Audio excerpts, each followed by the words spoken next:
بے زبانی زبان نہ ہو جائے، بے زبانی زبان نہ ہو جائے، ملکہ پکراج آپ بیتی۔ چیپٹر 5 گانے کا پہلا استاد۔ بڑے غلام علی کے باپ کا نام علی بخش تھا۔ زیادہ تر جموں میں ہی رہتا تھا، کبھی سال میں 1-2 بار سندھ یا لاہور جاتا، مگر مستقل رہائش جموں ہی رکھتا۔ ماں نے 3 سال کی عمر میں اس کا شاگرد کر دیا۔ اس کو خدا نے ایسی آواز دی تھی جس کی مثال نہ تھی۔ تان پورا چھیڑ کر جب آواز لگاتا تو اتنا سر میں تھا کہ سننے والے وجد میں آ جاتے، اتنا سر میں تھا کہ کبھی بے سرا نہ ہوتا۔ بڑے بڑے گائکوں کا کہنا ہے کہ اگر ساز سے آواز مل جائے تو پہاڑ پھٹ جاتے ہیں۔ سندھی کافی اور خیال میں جواب نہ تھا۔ سندھی بھیرویں کا ماسٹر تھا۔ توڑی کا خیال سائیں اللہ جانے مولا جانے بے حد اچھا گاتا۔ سبق کے لحاظ سے سب کہتے تھے کہ کم تھا، مگر خود گانے کے لحاظ سے بہترین تھا۔ ایک اس کا رشتہ دار جس کا نام اللہ بخش تھا، وہ پاگل ہو گیا تھا۔ آواز اور گانے کے لحاظ سے علی بخش سے بہت بہتر تھا۔ وہ بھی جموں میں ہی رہتا تھا۔ علی بخش کا ذریعہ آمدنی کچھ نہ تھا، پیسے پیسے سے محتاج اور فاقہ مست۔ دونوں وقت کا کھانا کھاتا اور مجھے گانا سکھاتا، مگر ریاست نہ چھوڑتا۔ خدا معلوم جموں میں کیا کشش تھی، کیا جادو تھا، جو ایک دفعہ آتا تو جانے کا نام نہ لیتا، خواہ بھوکا ہی کیوں نہ مرے۔ علی بخش مجھ پر بہت خوش تھا، ہمیشہ کہتا یہ سر میں گائے گی، آواز کا لگاؤ صحیح ہوگا۔ اکثر مجھے سمجھاتا، دیکھو بیٹا، جو بھی چیز گاؤ، خواہ وہ جگنی ہی کیوں نہ ہو، اگر سر میں گاؤ گی تو وہ بھی دل پر اثر کرے گی۔ بے سری تانے مار مار کر فرش بھی اڑا دو تو کان پر جوں بھی نہیں رینگے گی۔ گانا وہی ہے جو سر میں ہو۔ آواز لگانے کا طریقہ آنا چاہیے۔ اگر آواز لگانے کی تمیز نہ ہو تو اسے گانا ہی نہیں چاہیے۔ 5 سال کی عمر تک وہ صرف سا سے لے کر سا تک آنا جانا سکھاتا رہا۔ 2 سال تک صرف آواز ہی لگاتی رہی۔ اس کے بعد میاں کی ٹوڑی کا خیال سائیں اللہ جانے شروع کروایا۔ علی بخش، میاں مولا بخش تلونڈی والا اور اللہ بخش پاگل جیسی آوازیں آج تک کسی کی نہیں سنی۔ یہ تینوں جب تان پورے کے ساتھ کھرچ بھرتے تو معلوم ہوتا کہ دنیا بھر کا گانا اس میں سمٹ گیا ہے۔ احساس ہوتا تمام کمرے میں چاروں طرف تان پورے بج رہے ہیں، کونا کونا گونج اٹھتا۔ جب خیال شروع کرتے ایسا آواز کا لگاؤ ہوتا کہ سننے والے کسی دوسری دنیا میں پہنچ جاتے۔ اس وقت مجھے تو کوئی دلچسپی نہ تھی، مجبوراً سیکھنا پڑتا۔ علی بخش یہ چاہتا تھا کہ مجھے گانا آ جائے۔ علی بخش کو 5-10 راگ سے زیادہ نہیں آتے تھے، ویسے اچھے گانے میں بہت مشہور تھا، مگر میاں مولا بخش بہت کسبی اور علم والا تھا۔ اس کا علم نہ ختم ہونے والا سمندر تھا۔ مجھ پر گانے والا اور پڑھائی والا استاد دونوں بہت خوش تھے۔ دونوں چیزوں میں ذہین بلکہ بہت تیز تھی۔ کسی چیز پر کبھی مار پیٹ نہیں ہوئی، ہمیشہ شاباشی ملتی۔ اگر پٹائی ہوتی تو حقہ پینے پر۔ 4 سال کی عمر میں حقہ پینے کی عادت پڑ گئی۔ والدہ بھی حقہ پیتی تھی، مگر وہ نہیں چاہتی تھی کہ میں پیوں۔ ویسے بھی 4 سال کی عمر اور حقہ بہت بری بات تھی۔ پھپھو نکی، جس کو میرے ساتھ عشق کی حد تک پیار تھا، وہ بھی پیتی تھی۔ اس نے بڑے پیار سے کہنا، مت پیو جی، وہ مارے گی۔ میں نے کہنا، نہیں پینا ہے۔ اس نے کہنا، اچھا جی لو پیو۔ باوجود مار پیٹ کے شوق دن بدن بڑھتا گیا۔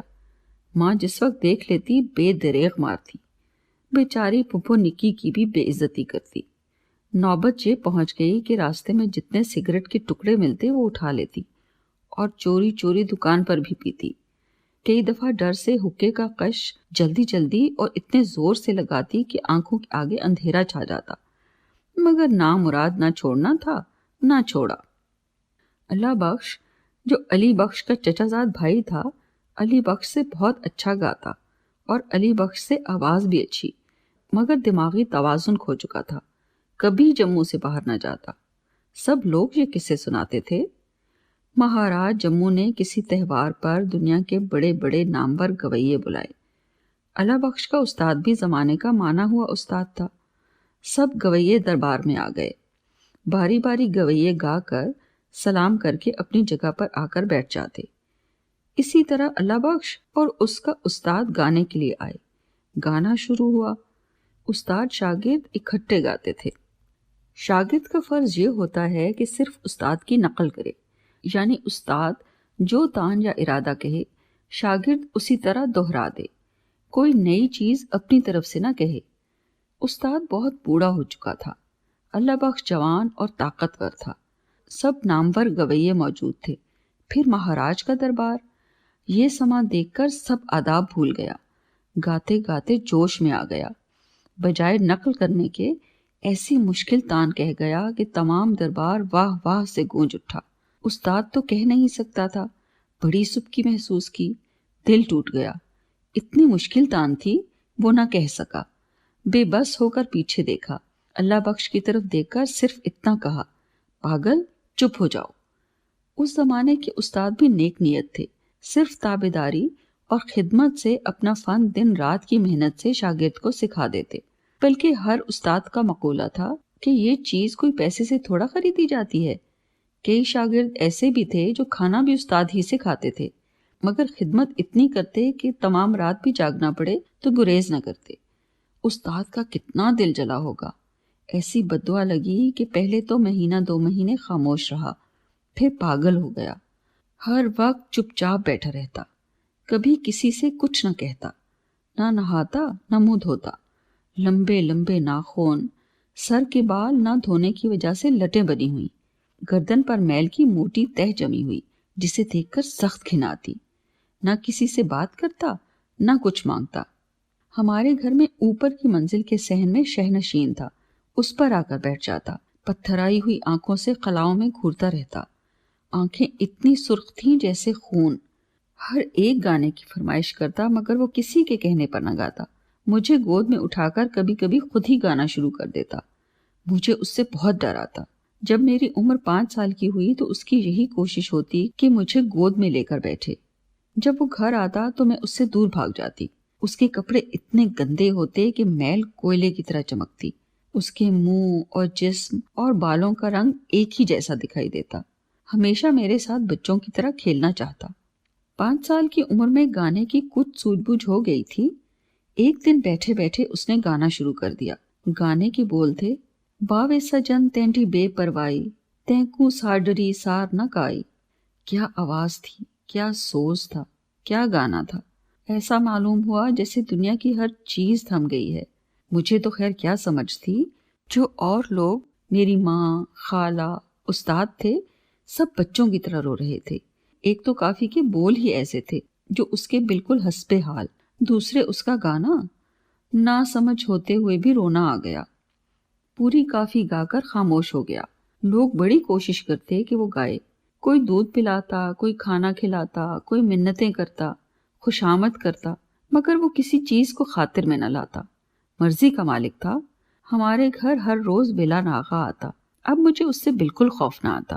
بچوں کی طرح کبھی میرے پاؤں سے کھیلتا، کبھی انگلیاں نچاتا۔ جب گانے کی تعلیم ہوتی تو سنتا رہتا، کبھی کبھی طبلے کے ساتھ گانا شروع کر دیتا۔ ایک دن بھیرو کا خیال گایا۔ کیا انداز تھا، سمجھدار ہو یا نہ سمجھ، اس کا گانا ایسا تھا کہ سننے والا دنیا سے بے خبر ہو جاتا۔ مجھے سکھاتا تو نہیں تھا، مگر گانا سن کر مدد ضرور ملتی تھی۔ خدا جانے اسے کیوں میرے ساتھ پیار تھا۔ بعض اوقات میرے کہنے پر گا بھی دیتا۔ اچھا گانا سننا بھی تعلیم ہوتی ہے۔ گانے کا بادشاہ تھا۔ خدا نے گانا دیا مگر ہوش و حواس چھین لیے۔ چیپٹر 6 گانے کا شوق، کیوں اور کیسے ہوا۔ ریاست میں شیعہ بہت کم تھے، زیادہ سے زیادہ 50-60 کے قریب ہوں گے۔ محرم میں تمام انتظام استاد کے ہاتھ میں ہوتا۔ 10 دن اتنی تندہی سے کام کرتا کہ کسی چیز کی اسے ہوش ہی نہ رہتی۔ لوگوں کو مجلس کے لیے جمع کرتا، ایسے لوگوں کو تیار کرتا جو اہل بیت کا واقعہ پڑھ کر سنا سکیں۔ پیسے کا کوئی بندوبست نہیں تھا جس سے ذاکر یا مولوی بلا سکیں۔ آپس میں ہی کتابوں سے پڑھ کر ذکر کرتے، کچھ لوگ مرثیے پڑھتے، کچھ نوحے، بعد میں 10 بجے ماتم کر کے زیارت پڑھ کر مجلس ختم کر دیتے۔ استاد گلزار حسین کی کوشش سے ہی اہل بیت کی برکت ہوئی۔ میرے دیکھتے ہی دیکھتے ہزاروں کی تعداد ہو گئی۔ دن بدن تعداد بڑھتی گئی۔ آس پاس کے چھوٹے چھوٹے گاؤں سے عورتیں بچے میلہ سمجھ کر دیکھنے آتے۔ چندہ اکٹھا کر کے مولوی اور ذاکر بلا لیتے۔ ہر سال بہت خوبصورت زیارت بنائی جاتی۔ جو گاؤں سے لوگ آتے وہ بھی جلوس میں شامل ہوتے۔ جہاں جہاں سے زیارت گزرتی ہندو مسلمان چھبیلیں لگاتے، بلکہ زیادہ چھبیلیں ہندوؤں کی ہوتی۔ ہندو بھی منتیں مانتے، جس کی پوری ہوتی چڑھاوا چڑھاتے۔ لوگ روپے، پیسے، میوے اور پھولوں کے ہار زیارت پر پھینکتے۔ 15-20 ماتمی ہر سال لاہور سے آ کر چھریوں کا ماتم کرتے۔ میرا والد بھی 40ویں محرم تک بالکل شراب نہ پیتا۔ اسی طرح ماہ رمضان میں بھی لوگوں سے بھی کہہ دیتا کہ جس نے سحری یا افطاری کرنی ہو وہ بیٹھک پر آ جائے۔ پورا مہینہ وہ خود اپنے ہاتھ سے کھانا پکاتا، پورے روزے رکھتا، محرم اور روزوں کا پورا احترام کرتا۔ استاد کے پاس مرثیوں اور نوحوں کی بہت کتابیں تھیں۔ گانا تو نہیں آتا تھا مگر مرثیوں کی دھنیں کچھ سمجھا دیتا۔ اس نے مجھے مرثیے پڑھنے سکھائے۔ یہ تو بتا چکی ہوں کہ ابتدا میں بہت تھوڑے لوگ تھے جو آپس میں ہی مجلس پڑھتے، جیسا جس کو آتا ذکر کرتا۔ 7ویں محرم کو مہندی اور 10ویں کو چھوٹا سا جلوس بنا کر بازار سے گزارتے۔ استاد نے مجھے اس لیے مرثیے اور نوحے سکھائے کہ میں جلوس اور مجلس میں پڑھوں۔ 7ویں کو مجھے سٹول پر کھڑا کر دیتے۔ تمام ماتمی ماتم بند کر کے مرثیہ سنتے۔ میں پوری آواز سے مرثیہ پڑھتی۔ سب لوگ زار و قطار روتے۔ مرثیہ ختم ہوتا تو سب ماتمی زور و شور سے ماتم کرتے۔ اسی طرح تمام رات میں جلوس کے ساتھ پھرتی۔ جہاں جلوس کھڑا ہوتا مرثیہ یا نوحہ پڑھتی۔ مہندی کا جلوس 3-4 گھروں میں جاتا۔ ہر گھر میں نیاز ہوتی تھی، ہر گھر میں میرا انتظار ہوتا۔ ہر ایک کی یہی خواہش ہوتی کہ مرثیہ پڑھوں۔ آواز اچھی تھی، تھوڑا بہت گانا بھی آ گیا تھا، پھر عمر بہت چھوٹی۔ ہر ایک کو اچھا لگتا۔ عورتیں مرد پیار کرتے، خاطریں کرتے۔ تمام عورتیں ارد گرد جمع ہو جاتی، مرثیہ سن کر دعائیں دیتی، کہتی کہ خدا ہماری عمر بھی تم کو دے۔ ان سب کی بیٹی بن گئی۔ نیاز بھی اوروں سے 10 گنا زیادہ دیتی۔ ہر شخص یہ کہتا یہ ہماری چھوٹی سی ذاکر ہے۔ اسی طرح 10ویں محرم کے جلوس میں بھی شامل ہوتی۔ پورے 10 دن تک جو بھی نیاز دیتا وہ گھر بیٹھے میرا حصہ بھیجتا۔ اسی طرح یہ سلسلہ 2-3 سال جاری رہا۔ مرثیے پڑھنے سے یہ فائدہ ہوا کہ مجھے گانا سیکھنے کا شوق پڑ گیا۔ لوگوں کی آؤ بھگت، پیار، خوشامد، دعائیں، نیاز کا 4 گنا زیادہ حصہ ملنا، ان سب چیزوں سے میرے دل میں گانے کی قدر بڑھ گئی اور علی بخش سے پوری توجہ سے سیکھنا شروع کر دیا۔ چیپٹر 7 خالہ۔ میری سگی خالہ بہت خوبصورت، نرم مزاج، رحم دل اور ہنسمکھ تھی۔ نانا نانی خالہ سب گاؤں سے جموں آ گئے۔ خالہ نے بھی گانا سیکھنے کی کوشش کی مگر بات نہ بنی۔ گجرات کا ایک چودھری آیا، وہ بھی شیعہ تھا اور استاد گلزار حسین کا بہت معتقد۔ میری خالہ جو استاد کی بیوی تھی اس نے اسے منہ بولی بہن بنا لیا۔ جب 1-2 دفعہ جموں آیا تو اس نے میری خالہ کو دیکھا۔ میری خالہ کی عمر 15 یا 16 سال کی، اس کی عمر شاید 40 سے بھی زیادہ۔ استاد کے گھر خالہ کو دیکھا تو عشق ہو گیا۔ ذات کا گجر مگر بہت پڑھا لکھا، بڑا دلچسپ، رنگ کالا، 6 فٹ سے زیادہ قد، ناک نقشہ خوبصورت، خوش مزاج، خوش گفتار تھا۔ خالہ کو اتنا چاہتا کہ کوئی نہ کوئی بہانہ کر کے جموں آتا اور استاد کے گھر خالہ کو ملتا۔ اس کی بیوی زندہ تھی مگر کئی سالوں سے علیحدگی ہو چکی تھی۔ اس کا ایک لڑکا تھا جو مجھ سے 5-6 سال بڑا تھا۔ خالہ اس سے بہت پیار کرتی، بالکل اپنے بیٹوں کی طرح چاہتی۔ چودھری اچھے مزاج کا اور تابع دار قسم کا آدمی تھا۔ لاہور سے دہلی تک جتنی ٹرینیں چلتی سب کی ڈائننگ کاروں کا ٹھیکیدار تھا۔ ہر اسٹیشن پر اس کے ہوٹل تھے۔ ہر ٹرین کے ساتھ ایک ڈائننگ کار ہوتی، انگریزی یا دیسی کھانا جہاں چاہو مل جاتا۔ گرمیوں میں بڑے بڑے لاگ برف کے کمرہ ٹھنڈا کرنے کے لیے مل جاتے، بشرطے کہ لاہور سے آرڈر دے دیا جائے۔ اس کے خرچے الگ ہوتے۔ انگریزوں کا زمانہ تھا، جس کے ساتھ خوش ہوتے اس کے وارے نیارے ہو جاتے۔ اس زمانے میں 4 درجے تھے، third, inter, second, first. First اور سیکنڈ میں زیادہ تر انگریز سفر کرتے۔ برف کے لاگ کے لیے بہت بڑا ٹب ہوتا، اس میں سوڈا، لیموں، پانی کے لیے مٹی کی سراہی رکھ دیتے۔ پیسنجر اور بھی کئی چیزیں ٹب میں رکھ دیتے۔ اس پر پنکھے کی ہوا پڑتی تو کمرہ ٹھنڈا یخ ہو جاتا۔ کھانے پینے کی چیزیں بھی ٹھنڈی رہتی، گرد کا بھی بچاؤ رہتا۔ یہ سب انتظام چودھری کا تھا۔ جب بڑے بڑے انگریز سفر کرتے تو اتنے خوش ہوتے کہ بڑے بڑے سرٹیفکیٹ دے کر جاتے۔ اس کا بڑا اثر و رسوخ تھا، ہمیشہ تحفے تحائف دیتا رہتا۔ کرسمس میں سینکڑوں کیک، ٹرکی، فروٹ گھروں میں لے کر جاتا۔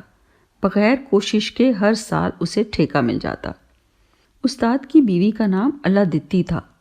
چودھری کی واقفیت والدہ سے اور سب گھر والوں سے ہو گئی تھی۔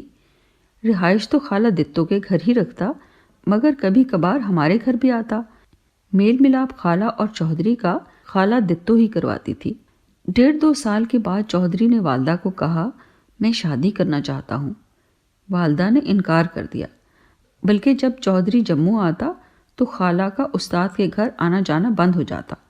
اب چودھری بہت گھبرایا، خالہ دتو کی منتیں خوش آمدیں کی، اور ایک دن بغیر کسی کو بتائے خالہ کو لاہور لے گیا۔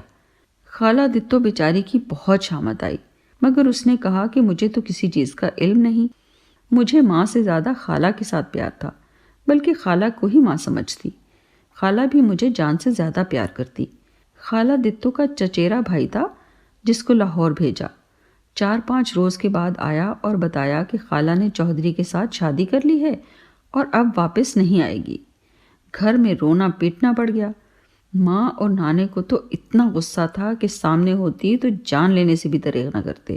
بار بار کہتے، اگر ہمیں مل جائے تو ہڈی پسلی ایک کر دیں۔ ماں لاہور جانے کے لیے تیار ہو گئی۔ میں نے بہت منتیں خوش آمدیں کی کہ مجھے خالہ کے پاس لے چلو، مگر ماں نے بڑی درستی سے یہ کہہ کر ٹال دیا، کون خالہ؟ کس کی خالہ؟ اگر تیری خالہ ہوتی تو تجھے چھوڑ کر جاتی؟ وہ سب کو بھول گئی ہے، اس پر عشق کا بھوت سوار ہے، وہ ہمارے لیے مر گئی ہے۔ نانا اور ماں ہر وقت کوستے رہتے۔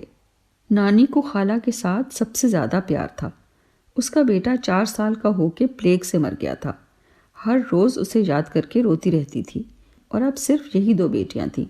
خالہ ہر ایک کے دکھ سکھ میں شریک ہونے والی، ذرا سا کوئی دکھ بتائے اس کا فوراً یقین کرنے والی، جو کچھ پاس ہو نچھاور کر دینے والی، خدا ترس، ہر ایک کے ساتھ پیار کرنے والی۔ دوسری طرف والدہ، جسے پیار تو کرتی تھی مگر جس سے ڈرتی تھی۔ نانی پر کافی روب تھا، کوئی دکھ کوئی بات یا مشورہ والدہ کے ساتھ نہ کر سکتی۔ اس کے پیار کا نچوڑ اب صرف خالہ ہی تھی۔ خالہ اس کے ہر دکھ میں شریک ہوتی، اس کے ساتھ پیار کی 2 باتیں بھی کر لیتی، مگر ماں اسے بے وقوف سمجھ کر کبھی کسی بات میں اس کی شریک نہ ہوتی۔ خالہ کے جانے سے اس کی دنیا اندھیر ہو گئی، کسی سے کچھ نہ کہتی، دن رات روتی رہتی۔